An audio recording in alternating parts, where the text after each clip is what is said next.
తమ ఇల్లు జలమయమవుతున్నాయని జ్వలిత మండల కేంద్రంలో రోడ్డుపై బైఠాయించిన పలు కాలనీ వాసులు వర్షాల కారణంగా రోడ్లపై వరద నీరు తమ కాలనీలోకి ప్రవేశించి ఇళ్లలోకి చేరుతుందని ఆవేదన వ్యక్తం చేస్తున్నారు.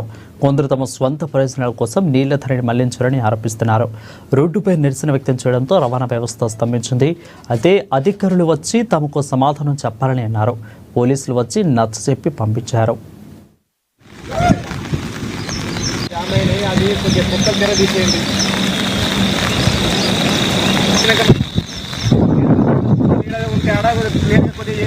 వెళ్ళిపోతాయి.